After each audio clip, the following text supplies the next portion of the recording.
సామాజిక న్యాయం కోసం గళమెత్తిన సామాన్యుడి స్వరం Kapunadu. Please subscribe our channel. Kapunadu TV వీక్షకులకు స్వాగతం. ఈరోజు ప్రత్యేకించి విద్యార్థులందరికీ ప్రస్తుత కరోనా సెకండ్ వేవ్ పూర్తిగా వస్తుందని అనుకుంటున్నాము. ఈ మొదటి వేవ్కి సెకండ్ వేవ్కి ఒకటే మనం ఫాలో అవటం జరిగింది. అటు పాఠశాలలు కావచ్చు, కళాశాలలు కావచ్చు, ఏ రకంగానైనా సరే ఆన్లైన్ విద్యకు మాత్రమే ప్రిఫరెన్స్ ఇవ్వడం జరిగింది. అటువంటి ఆన్లైన్ విద్యకి ఎంతమంది ఎలా అలవాటు పడ్డారు అనే విషయం ఎవరు సరిగా చెప్పలేని ప్రస్తుత పరిస్థితిని బాగా శోచనీయం. అటువంటి పరిస్థితిలో మన విద్యార్థులు ఎలా కాపునాడు టీవీ తరపున కొన్ని సలహాలను ఇవ్వడానికి ఈ కార్యక్రమాన్ని ఏర్పాటు చేయడం జరిగింది. తమ టెక్నికల్ స్కిల్స్ని ఆన్లైన్ విద్యలో ఎలా మనం డెవలప్ అవ్వాలి అనే యాక్టివిటీస్ని కొంచెం, అదే రకంగా మనకి ఎటువంటి అవకాశాలు విదేశాల్లో చదవటానికి కావచ్చు, ఆ చదువుకి సంబంధించి ఎలాంటి మనం రుణ సౌకర్యాలు పొందొచ్చు, అదే రకంగా TOEFL, GRE, I-20 లాంటి ఎన్నో పరీక్షల్లో మనం ఎంత జాగ్రత్తగా చదువుకోవాలి, యూనివర్సిటీలు సెలెక్ట్ చేసుకుంటాం కావచ్చు, ఏ యూనివర్సిటీలు ఉన్నవి, ఏ దేశాల్లో ఎన్ని రకాల యూనివర్సిటీలు ఉన్నాయి, అటువంటి యూనివర్సిటీల్లో ఒక యూనివర్సిటీని సెలెక్ట్ చేసుకోవాలా. మనం MS చదవటానికి వెళ్ళేటప్పుడు నార్మల్గా ఒక 2 యూనివర్సిటీలు కూడా చదవచ్చు. ఒక సంవత్సరం ఒక యూనివర్సిటీలో, ఇంకో సంవత్సరం ఇంకో యూనివర్సిటీలో కూడా చదవచ్చు. ఈ విషయం ఎంతోమందికి తెలియదు. అటువంటి సమాచారంతో పాటు కాపు కార్పొరేషన్ తరపున మనము ఏ రకంగా రుణ సౌకర్యం పొందొచ్చు అనే విషయం కూడా చిన్నగా టచ్ చేసుకుంటూ, మన కాపుల్లో ఇప్పటి వరకు ఎంతోమంది ఉన్నత విద్య చదువుకుని ఉన్నారు. అలాగే చదువుకోగలిగి ఉండి కూడా అనేక ఆర్థిక ఇబ్బందుల వల్ల చదువుకోలేని వాళ్ళు కూడా ఉన్నారు. వీరందరికీ కూడా మేము చెప్పేది ఒక్క మాటే, మన ఇతర అవసరాల్లో ఏదన్నా తగ్గించుకోవాలి అనేది మీరే గ్రేడేషన్ చేసుకుంటూ కూర్చొని, ఈ 4 అవసరాలు మనకు ఉన్నవి, ఈ 10 అవసరాలు మనకి ప్రతి నెల నడుస్తున్నవి చూసుకుని, ఈ 4 అవసరాలు ముఖ్యమైనవి కాబట్టి ఆ ముఖ్యమైన అవసరాలు అంటే 4 అవసరాలు ముఖ్యమైన విషయాలు అంటే తిండి, కాసిని ఈ కరోనా పరిస్థితి కాబట్టి కొన్ని పోషక పదార్థాలు తీసుకోవటం, అలాగే చదువు విషయం వచ్చేసరికి మంచి టెక్నికల్ సపోర్ట్ ఉన్న ల్యాప్టాప్, ఒక వైఫై కనెక్షన్, రెగ్యులర్గా ఉపయోగించుకునే ఒక మొబైల్ ఫోన్. ఎందుకంటే మనం ఏ సమాచారం తెచ్చుకోవాలనుకున్నా సరే ఒక పర్సనల్ ఈమెయిల్తో సహా లాగిన్ అయిన ఒక ఐడి, ఆ ఐడి అలాగే వైఫై కనెక్షన్ రెగ్యులర్గా ఉంటే కనుక మనకు రెగ్యులర్గా వచ్చే సమాచారం, ఆ సమాచారాన్ని మనం పొందటానికి, అందులో ఉన్న విషయాల్ని మనం క్రోడీకరించుకుని మనకు తగ్గట్టుగా మార్చుకుని మనంతట మనం అంటే మన పిల్లలు, మన తమ్ముళ్ళు, సోదరులు, సోదరీమణులు అందరూ కూడా ఏ రకంగా విద్యలో మనం డెవలప్ అవ్వాలనే విషయాన్ని ఇంపార్టెంట్గా ప్రామాణికంగా తీసుకుని ఆ రకంగా మన కాపు సోదరీమణులు, సన్నిహితులు, స్నేహితులు నడవాలని కోరుకుంటూ, మన విదేశీ విద్య మార్గాల విషయానికి వస్తే, ఇప్పుడు చూడండి మనం అసలు ఏ రకంగా ప్రిపేర్ అవ్వాలి, సీటు ఎలా సంపాదించాలి, మన ఆర్థిక వనరులు ఏంటి, వీసా ఎలా ఎదుర్కోవాలి, వీసా ఇంటర్వ్యూ ఎలా ఎదుర్కోవాలి, అలాగే యూనివర్సిటీ ఎంపిక చేసుకోవాలి ఎలాగా, అండ్ దరఖాస్తు అసలు ఎలా చేయాలి, మన అప్లికేషన్ ఎలా చేయాలి, అదేవిధంగా బ్యాంకు రుణాలు, స్కాలర్షిప్లో రకాలు వంటి అనేక విషయాలపై ఈ చిన్న కార్యక్రమాన్ని మనం చేపట్టడం జరిగింది. మొదటగా మనం యూనివర్సిటీ ఎంపిక విషయానికి వద్దాం. ఇక చూడండి, విదేశీ విద్య కోసం మొదటగా తీసుకోవాల్సింది ఇంజనీరింగ్, బీటెక్, అలాగే తర్వాత స్టేజ్లో కామర్సు లైక్ BBA, MBA, ఆ తర్వాత ఎంబీబీఎస్ అంటే ఎవరికి చెప్పక్కర్లేదు, వాళ్ళు ఎండీ చేసుకోవచ్చు, అలాగే మన వాళ్ళు ఎంఎస్ ఎంటెక్ అవి చేసుకోవచ్చు. ఇంజనీరింగ్ వాళ్ళు వీళ్ళందరికీ కావాల్సింది ఒకటే, మంచి మెరిట్. ఈ మెరిట్ ఎన్ని రకాలుగా ఉపయోగపడుతుందండి. ఇప్పుడు గ్రేడ్ కింద ఇస్తున్నారు.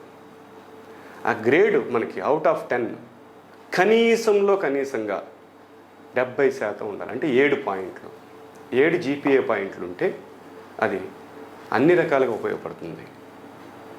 అది మధ్యతరగతి విద్యార్థి కావచ్చు, లేకపోతే కొంచెం ఎక్కువగా మంచిగా చదివే విద్యార్థి కావచ్చు. కనీస జీపీఏ అనేది 7 నుంచి 8 మధ్యలో ఉంటే అది అన్ని రకాలుగా, అంటే ఒక ఇంటర్వ్యూలో కావచ్చు, లోన్ విషయంలో కావచ్చు, వీసా విషయంలో కావచ్చు, ఇక ఫర్దర్గా జిఆర్ఈ, టాఫెల్, ఐలెట్స్ లాంటి వాటిల్లో మనము వచ్చిన మార్కులకి ఈ గ్రేడ్కి యాడ్ చేసుకుంటే ఒక మంచి పర్సంటేజ్ అక్కడ మనం చూపించుకోవడానికి అవకాశం ఉంటుంది. ఈ విషయాలపై ప్రతి ఒక్కళ్ళు దృష్టి పెట్టండి. అలాగే ఎంతోమంది మనం కన్సల్టెన్సీ దగ్గరికి వెళ్ళిపోతాం. మనకు అసలు ఇన్ఫర్మేషన్ మనం తెలుసుకోగలిగి ఉండి, ఇప్పుడు ఈ రోజుల్లో గూగుల్ అనేది ఏ రకంగా ఎన్ని రకాలుగా మనకు ఉపయోగపడుతుంది అనేది తెలిసిన విషయమే. ప్రపంచం మొత్తం మన అరచేతుల్లోనే, ఒక్క ఫోన్లోనే మన ప్రపంచం మొత్తం మన అరచేతుల్లో ఉన్నట్టే. సో అటువంటి సౌకర్యాన్ని కూడా మనం యూజ్ చేసుకోవాలి. అదే రకంగా ఈ కన్సల్టెన్సీగా మాయలో మాత్రం మీరు పడద్దు. ఎందుకంటే ఎన్నో కన్సల్టెన్సీలు వాళ్ళకి పర్సంటేజ్ అంటే కమిషన్లు ఎక్కువగా ఇచ్చే యూనివర్సిటీలకు మాత్రమే మీ రెజ్యూమ్ని, మీ ప్రొఫైల్ని రెఫర్ చేయడం జరుగుతుంది. ఇక్కడ రెజ్యూమ్ ప్రొఫైల్ అంటే మీరు నెక్స్ట్ లెవెల్ ఎగ్జామ్కి వెళ్ళేటప్పుడు, నెక్స్ట్ లెవెల్ చదువుకి వెళ్ళేటప్పుడు మీ ప్రొఫైల్ వాళ్ళు తయారు చేసి ఆ దరఖాస్తు, ఆ అప్లికేషన్ని వాళ్ళకి ఎక్కువగా పర్సంటేజ్ ఏ యూనివర్సిటీలు ఇస్తావో వాటికి మాత్రమే పంపిస్తారు. దానివల్ల మనం మిగిలిన ఎన్నో మంచి యూనివర్సిటీల గురించిన సమాచారం మనకు దొరకనివ్వట్లేదు.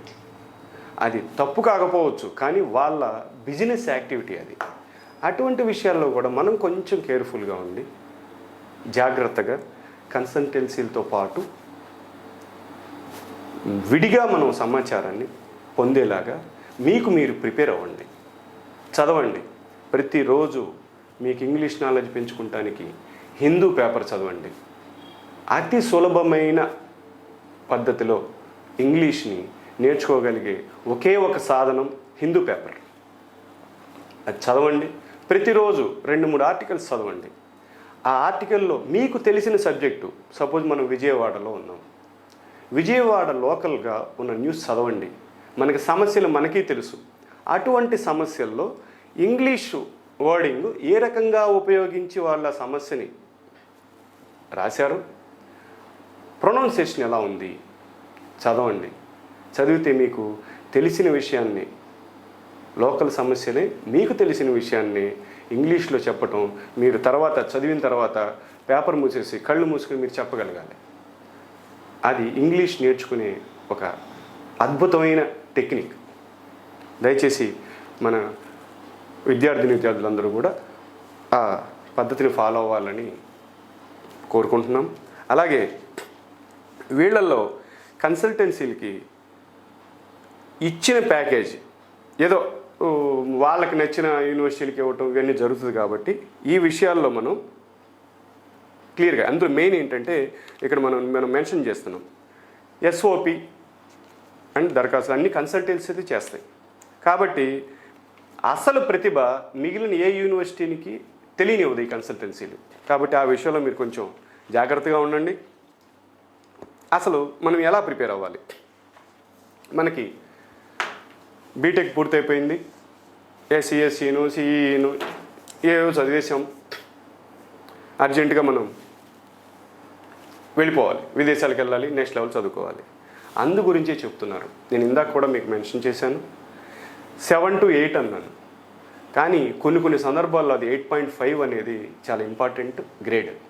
8.5 గ్రేడ్ వచ్చిందనుకోండి, మనకి ఎవ్వరు అబ్జెక్షన్ పెట్టరు. నేను చెప్పింది మినిమం 7 నుంచి 8% గ్రేడ్కి. అదే మీరు కొంచెం కష్టపడితే 8.5 రావటం పెద్ద విషయం కాదని నేను చెప్పొచ్చు. ఎందుకంటే అందరూ కూడా ఇప్పుడు పూర్వాశ్రమంలో చాలా తక్కువ మంది మాత్రమే ఇంజనీరింగ్ చదువుకునే వాళ్ళు, ఇప్పుడు ప్రతి ఇంట్లో కనీసం ఒకళ్ళు ఇంజనీరింగ్ వాళ్ళు ఉంటున్నారు. కాబట్టి ఒకసారి మీరు ఆ విషయాన్ని గమనించుకోండి. కాస్త కాన్సన్ట్రేషన్తో చదవండి.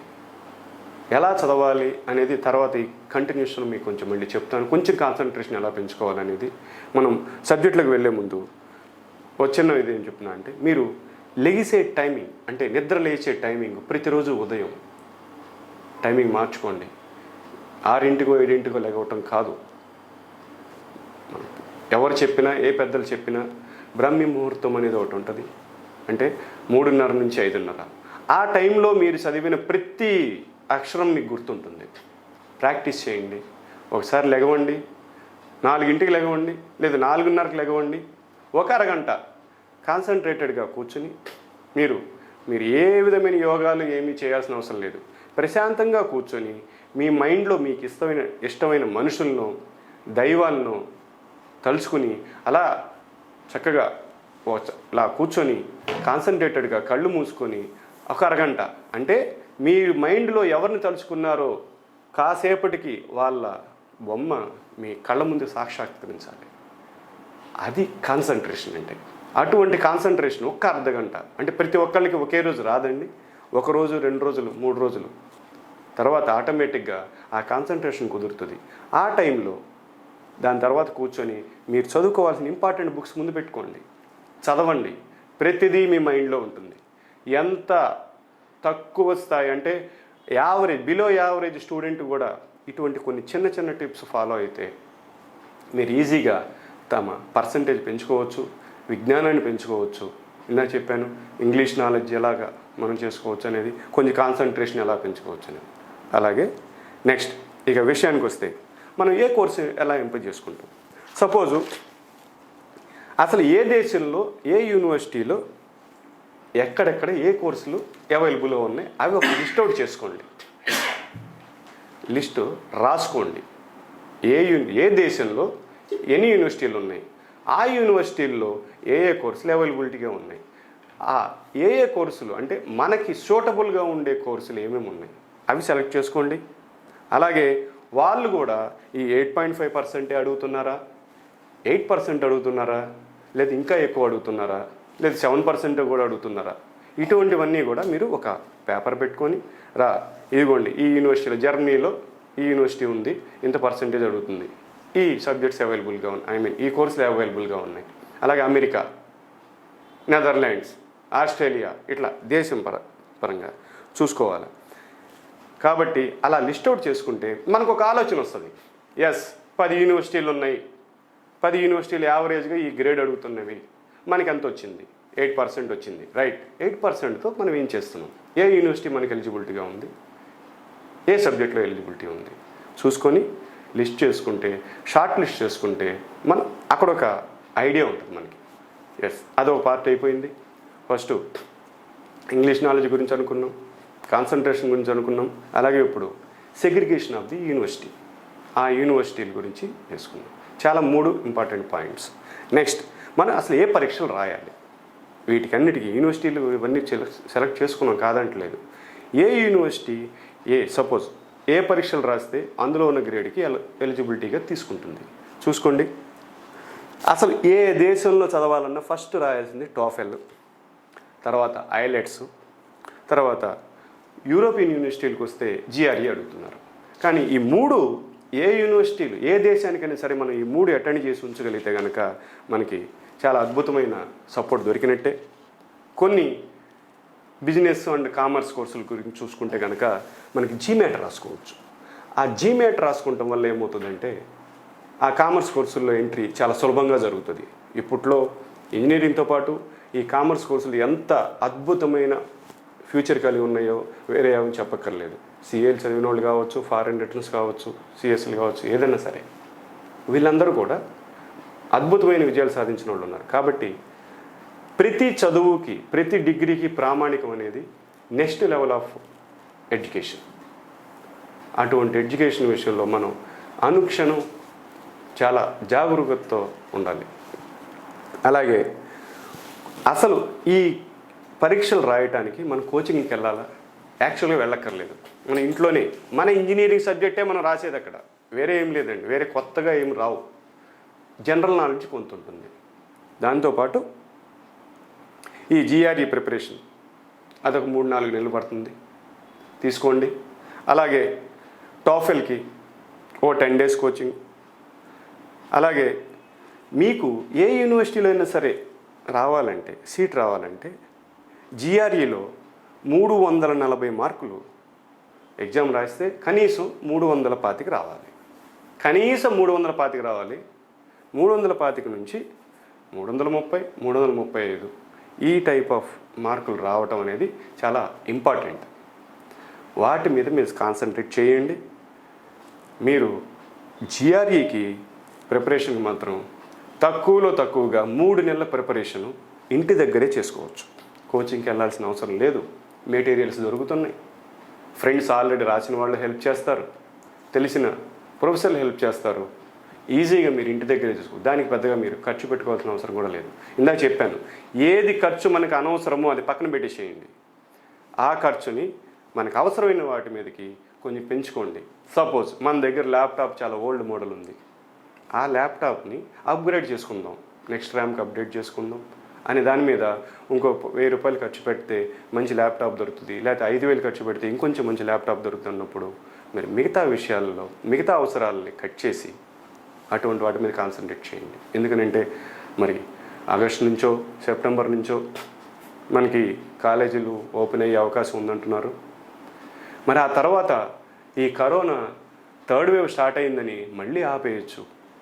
అప్పుడు మళ్ళీ మనకి ఆన్లైన్ చదువులే దిక్కు అవుతాయి. కాబట్టి ఎందుకనంటే ఈ ఆన్లైన్ చదువుల వల్ల గ్రేడ్లు ఎంతో అద్భుతంగా చదివే వాళ్ళు కూడా గ్రేడ్ తగ్గటం జరుగుతుంది. ఎందుకంటే మానిటర్ తగ్గుతుంది, కాబట్టి ప్రొఫెసర్స్ మానిటరేషన్ తగ్గుతుంది. మీరు కాలేజీకి వెళ్తే టైం టు టైం క్లాసులు వింటారు, కాన్సన్ట్రేషన్ ఎక్కువగా ఉంటుంది. కానీ ఇంటి దగ్గర మీకు డిస్టర్బెన్స్ ఉంటుంది. ఆ ల్యాప్టాప్లో చూసుకుంటూ మీరు వినేవి సరిగా వినకపోవచ్చు, వినేవాళ్ళు వింటారు, కానీ అంత వినని వాళ్ళు కూడా జీపీఏ % తగ్గించుకుని బాధపడే వాళ్ళు ఉన్నారు.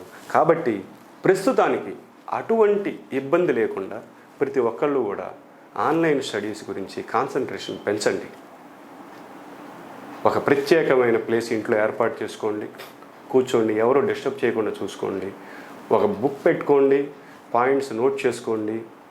డౌట్ ఉన్నప్పుడు వెంటనే అక్కడ రేజ్ యువర్ హ్యాండ్ అని ఒక యాంబ్లం ఉంటుంది. వెంటనే మీరు రేజ్ యువర్ హ్యాండ్ కొడితే వాళ్ళు అవతల చెప్పే ప్రొఫెసరు లెక్చరరు మీకు క్వశ్చన్ అడుగుతారు, ఏంటి అమ్మా, లేకపోతే ఏంటి బాబు, ఏంటి నీకు డౌట్ ఏంటని చెప్పి ఆ డౌట్ వెంటనే క్లియర్ చేసుకోండి, అక్కడ పేపర్ మీద పెట్టుకోండి. ఇవి మీ జీపీఏ పెరిగేదానికి ఇంకో రకమైన టిప్. సో అలాగే ఈ మార్కు మనం జిఆర్ఈ రాసాము, అవి చేసాము, ఇవి చేసాము. అసలు ఏ రకంగా మనము సపోజ్ కొంతమంది రీసెర్చ్ చేసిన వాళ్ళు ఉంటారు, అలాగే ఈ ప్రొఫెసర్లు వీళ్ళందరి దగ్గర మనం ఏదో ఒక రీసెర్చ్ చేసి ఉంటాం. ఆ రీసెర్చ్ చేసిన వాళ్ళు ఎవరి దగ్గర చేసాం, ఎంతవరకు చేసాం, వాళ్ళు మనకి ఏ రకమైన రికమెండేషన్ ఇస్తారు అనేది కూడా చాలా ఇంపార్టెంట్ ఉంటుంది. ఆ రికమెండేషన్ లెటర్స్ అన్నీ కూడా డైరెక్ట్గా యూనివర్సిటీలకు వెళ్ళిపోతాయి. ఒక్కోసారి మీకు పర్సనల్గా ఇవ్వచ్చు, లేదా అప్లికేషన్ పోర్టల్లో వాళ్ళే అప్డేట్ చేయొచ్చు. అటువంటి రీసెర్చ్ చేసే దగ్గర మీ ప్రొఫెసర్స్తో ఏ విధమైన ఆర్గ్యుమెంట్లకి వెళ్ళొద్దు, వేరే వేరే అనవసరమైన ప్రశ్నలు అడగొద్దు, వాళ్ళని విసిగించకండి. ఎందుకంటే ఎంతోమంది ప్రొఫెసర్లు ఎంతో దీక్షతో చదివితేనే వాళ్ళకి డాక్టరేట్ పట్టా వచ్చింది. అటువంటి వాళ్ళ దగ్గర మన సమాచారం పొందే పద్ధతిని మనంతటా మనం సామరస్య పద్ధతి అంటే ఒక స్మూత్ నేచర్లో మనం నేర్చుకునే ప్రతి మనిషి కూడా ఎప్పుడు కూడా నేర్చుకుంటాం అనేది ప్రతి మనిషికి ఇంపార్టెంట్. తన జీవితకాలం మొత్తం నేర్చుకుంటూనే ఉండేవాడే అసలైన మనిషి, తన విజ్ఞానాన్ని పెంపొందించుకుంటూ కోసం. అలాగే ఈ ప్రొఫెసర్ల దగ్గర ఏ రకమైన మాస్టర్ డిగ్రీ చేసేదానికి వెళ్ళేటప్పుడు ఏ రకమైన రికమెండేషన్ కావాలనేది కూడా చాలా ఇంపార్టెంట్. కాబట్టి ఆ విషయాలు కూడా అలా అని చెప్పేసి ప్రొఫెసర్లను బాగా మంచి చేసుకోవడం కోసం ఎవరెవరో ఏదేదో మాట్లాడుతున్నారు, ఏదేదో చేస్తున్నారంటే వాళ్ళని ఎవరు మీరు భరించాల్సిన అవసరం లేదు. ఒక ప్రొఫెసర్ కాకపోతే ఇంకో ప్రొఫెసర్ వాళ్ళ దగ్గరికి వెళ్ళొచ్చు మనం. ఎటువంటి తప్పిదాలకు అవకాశం ఇవ్వకండి. అది పర్సనల్గా కావచ్చు, ఎడ్యుకేషన్ పరంగా కావచ్చు. అదే రకంగా next SOP, statement of purpose. అది ఎప్పుడు కూడా ఒక సింపుల్ లాంగ్వేజ్లో పుంకాలుగా ఇలాగ ఒక 25 పేజీలతో మనం రాయొద్దు. సింపుల్గా ఒక పేజీ మీరు వెనక రాయకండి. ఒక పేజీలో రాసాము, నెక్స్ట్ రెండో పేజీలో రాయండి. అంటే అది ఒక డీసెన్సీ ఆఫ్ ది రిక్వెస్ట్. అది ఓకే రైట్, చాలా నీట్గా ఉంది, ఇచ్చిన ఇన్ఫర్మేషను చూడగానే ఎస్ సింపుల్గా చెప్పారు, బాగుంది అని ఒక కాన్సన్ట్రేషన్. అంటే ఆ కాన్సన్ట్రేషన్లో మనం ఇచ్చింది first is the best impression అని చెప్పేసి, ఆ ఇంప్రెషన్ అనేది పాజిటివ్ ఇంప్రెషన్ ఉంటుంది ఫస్ట్ చూడగానే. కాబట్టి మీరు పుంకాలుగా 10 పేజీలు 25 పేజీలు కాకుండా 1 లేదా 1.5 పేజీ దాంట్లో ఎస్ఓపి తయారు చేసుకోండి. అలాగే మనం ఏ కోర్స్ చేసాం ఇప్పుడు వరకు, నెక్స్ట్ లెవెల్ కోర్సు వెళ్ళేటప్పుడు ఎంతవరకు సక్సెస్ అవుతామో అందరూ చెప్పగలగాలి. మనం అటువంటివన్నీ కూడా చూసుకోవడం అనేది చాలా ఇంపార్టెంట్. అలాగే కొన్ని యూనివర్సిటీలు అప్పటికప్పుడు అడుగుతాయండి, ఒక 3 ప్రశ్నలు ఇచ్చి వ్యాసాలు రాయమంటారు, అంటే ఎస్ఎస్. అవి రాయగలగాలి. అదే నేను చెప్పింది, జనరల్ నాలెడ్జ్ పేపర్లు చదవండి చెప్పాను. ఈజీగా వచ్చే ఇంగ్లీష్ నాలెడ్జ్ హిందూ పేపర్ చదవండి, చక్కగా వస్తుంది ఇంగ్లీష్. మీకు ఈజీగా మీరు ఎస్ఏలు రాసేయచ్చు. అసలు మీ ఇన్నాళ్ళు మీ పనిచేసిన ఎక్స్పీరియన్స్ కావచ్చు, మీ చదువు వల్ల వచ్చిన ఎక్స్పీరియన్స్ కావచ్చు, యూనివర్సిటీకి ఏ రకంగా ఉపయోగపడుతుంది అని కూడా ఇక్కడ ఇంపార్టెంట్. కాబట్టి ఆ ఎస్ఏస్ అడిగినప్పుడు ఇమీడియట్గా రాయగలిగే స్టేజ్లో మనం ఉండాలి. అండ్ మనం మీన్స్ మన పిల్లలు, సోదరులు, సోదరీమణులు అవైలబుల్గా ఉండాలి. ఆ కాన్సన్ట్రేషన్ అనేది కూడా ఇంపార్టెంట్. సో అటువంటి చేసి దానికి కొంత టైం ఇస్తారు. ఆన్లైన్లో రాయటానికి కావచ్చు, చూడకుండా రాయటానికి కావచ్చు, వాళ్ళ దగ్గర రాయటానికి వాళ్ళు కొంత టైం ఇస్తారు. ఆ టైం 1 మంత్ టైం కావచ్చు, 20 రోజుల టైం కావచ్చు. కానీ అంత టైం ఆగొద్దు. మీరు వెంటనే సబ్మిట్ చేసే పద్ధతిలో ఉండాలి. అడిగారు, చేసాం, the work given, work completed అనే యాక్టివిటీ పెట్టుకోండి. ఒక మనిషికి మనం వర్క్ చెప్పాము అంటే ఎస్, ఎటువంటి మనిషి చెప్తాం మనం అంటే, ఒకటి కార్పొరేట్ కావచ్చు, ఇతర విషయాల్లో కావచ్చు. ఒక వర్క్ మనం ఒక పర్సన్కి చెప్పామంటే అది కంపల్సరీగా అయిపోతుంది, 100% పర్ఫెక్ట్గా అవుతుంది అనే మనిషికే మనం చెప్తాం. That means work given, work completed, attitude. ఆ యాటిట్యూడ్ అనేది ఇంపార్టెంట్. ఆ యాటిట్యూడ్ని మీరు డెవలప్ చేసుకోండి. చదువుతున్న సమయం నుంచే డెవలప్ చేసుకోండి. మీకు ఇక్కడ వర్క్ గివెన్ అంటే మీ కోర్స్, మీ సబ్జెక్ట్లో ఇన్ని పాఠాలు ఉన్నాయి, అవన్నీ చదివేసుకోమంటాం మీకు వర్క్ ఇచ్చినట్టు. చదువుకుని దాంట్లో నాలెడ్జ్ని మీరు గెయిన్ చేసుకుంటాం, వర్క్ కంప్లీషన్. ఎగ్జామ్ రాయటం, మంచిగా రాయటం, గ్రేడ్ తెచ్చుకోవటం, వర్క్ కంప్లీషన్. అంటే ఆ పర్ఫెక్ట్నెస్ మీరు డెవలప్ చేసుకోవాలి. ఏ క్షణం కూడా వృధా చేయొద్దు. అలా అని చెప్పేసి మీరు కష్టపడిపోయి ఆరోగ్యం పాడు చేసుకునే పద్ధతులు వెళ్ళాల్సిన అవసరం లేదు. పర్ఫెక్ట్గా చదువుకోండి, టైం టు టైం చదువుకోండి, గ్యాప్ తీసుకోండి, మైండ్ని కాన్సన్ట్రేషన్గా పెట్టుకోండి. అప్పుడే అన్ని రకాలుగా మీరు సక్సెస్ సాధించగలుగుతారు. అలాగే అసలు మనం అప్లికేషన్ ఎలా పంపించుకోవాలి? ఎస్, ఫస్ట్ ఇప్పుడు మనం చెప్దాం. ఇప్పుడు ఏంటంటే ఒకటి, ప్రతి విద్యార్థి 4 అంబిషియస్ ఏంటి, 3 మోడరేట్, 3 సేఫ్ సైడ్ యూనివర్సిటీలకి సబ్మిట్ చేసుకోవాలి. అంటే అంబిషియస్ అంటే ఈ యూనివర్సిటీల్లోనే నేను చదవాలి అనేది మన కోరిక. అంబిషియస్ ఒకంటే టాప్ యూనివర్సిటీలో చదవాలి, ఆక్స్ఫోర్డ్లో చదవాలి, అట్లా సిన్సినాటీలో చదవాలి. అటువంటి యూనివర్సిటీలు ఒక 4-5 రాసుకోండి. అలాగే లేదు నెక్స్ట్ లెవెల్, సెకండ్ ఇంపార్టెన్స్. మీకు ఇంకా ఈజీ అర్థమైన భాషలో చెప్పాలంటే ఫస్ట్ ప్రయారిటీ, సెకండ్ ప్రయారిటీ, ఇక తప్పదు ఏదో ఒక యూనివర్సిటీలో మనం చదవాల్సిందే అన్నట్టుగా. సేఫ్ సైడ్ అంటాం, ఏదో ఒక యూనివర్సిటీ చదవటం అంటే సేఫ్ సైడ్. అవి మీరు రాసుకోండి, అప్లై చేసుకోండి. అట్లాగే అసలు అటువంటి ఈ 7-8 యూనివర్సిటీలు మనం సెలెక్ట్ చేసుకుని ఒక్కొక్క యూనివర్సిటీ ఫీజు ఎంత డిసైడ్ చేసింది, దాన్ని మనం ఎక్కడ ఎఫర్ట్ చేయగలం అనేది కూడా మీకు వెంటనే అర్థమవుతుంది. అది కూడా రాసి పెట్టుకోండి. కుడితే ప్రింట్ తీసుకోండి, లేకపోతే పెన్తో రాసి పెట్టుకోండి, మార్క్ చేసుకోండి, ప్రతిదీ ట్యాగ్ చేసుకుని ఒక ఫైల్ ప్రిపేర్ చేసుకోండి.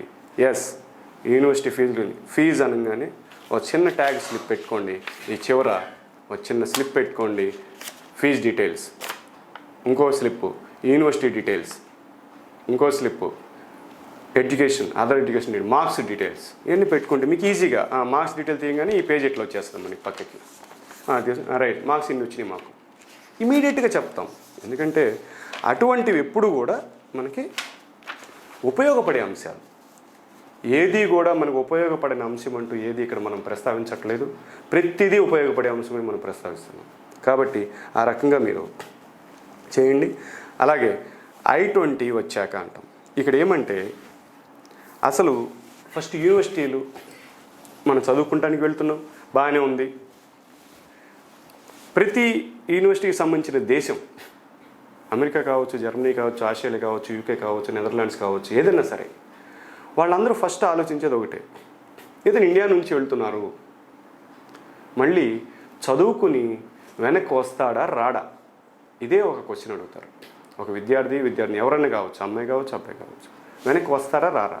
మనము చదువు పూర్తయిన తర్వాత వెనక్కి వచ్చేస్తాం, మేము మా దేశంలో స్థిరపడిపోతాము అనే విషయాన్ని మనం చెప్పగలిగితే వీసా తొందరగా యాక్సెప్ట్ చేయడానికి అవకాశం ఉంది. ఈ ఇంపార్టెంట్ పాయింట్ ఎప్పుడు మైండ్లో పెట్టుకోండి, మర్చిపోవద్దు. సరే, ఇక మనం అక్కడికి వెళ్ళిన తర్వాత మనకున్న అవకాశాలను బట్టి కావచ్చు, లేదా చదువు పూర్తి అయిపోయిన తర్వాత మళ్ళీ వెనక్కి వచ్చి వర్క్ పర్మిట్లు తెచ్చుకుని మళ్ళీ వెళ్ళే అవకాశం ఉంది. చాలా దారులు ఉన్నాయి మళ్ళీ మనం దేశానికి వెళ్ళడానికి. కానీ ఈలోపే కూడా ఎన్నో అవకాశాలు మనం అక్కడ తెచ్చుకోవడానికి అవకాశం ఉంది. వర్క్ పర్మిట్ ఉన్నప్పుడు ఎవరైనా యాక్సెప్ట్ చేయాల్సిందే, అది ఆర్గనైజేషన్ రిస్క్. అవన్నీ మనం ఇంకొక ఎపిసోడ్లో మనం చెప్పుకుందాం. ప్రస్తుతానికి ఈ విషయాన్ని, చదువు పూర్తయిన తర్వాత నేను నా దేశానికి వచ్చేస్తానండి, నేను ఇక్కడ సెటిల్ అవుతాను, ఇక్కడ నా దేశానికి నేను సేవ చేసుకుంటాను, కానీ నేను నేర్చుకునే విద్య మా దగ్గర కన్నా ఉన్నత ప్రమాణాల్లో ఉండాలనే విషయాన్ని గుర్తించుకుని నేను చదువుకుని వద్దామనే ఉద్దేశంతో వస్తున్నానని వీసా కోసం అని చెప్పగలిగితే అది మనకు కొంచెం ప్లస్ పాయింట్ అవుతుంది. అంటే మన దగ్గర ఉన్నత ప్రమాణాలు ఉన్నాయా లేవా అని కాదండి, ఇక్కడ లేవని కాదు, ఉన్నాయి. ఎంఎస్ చేయాలంటే ఫారెన్ రిటర్న్ ఎంఎస్ అనేది ఒక ఐడెంటిఫికేషన్. మంచి యూనివర్సిటీల్లో మనం చదువుకుని వచ్చామంటే మన కెరీర్కి అది ప్లస్ పాయింట్. అది అటువంటి విషయాలను మనం గుర్తుపెట్టుకొని ఈ పర్టిక్యులర్ పాయింట్ని మర్చిపోకుండా చూసుకోండి.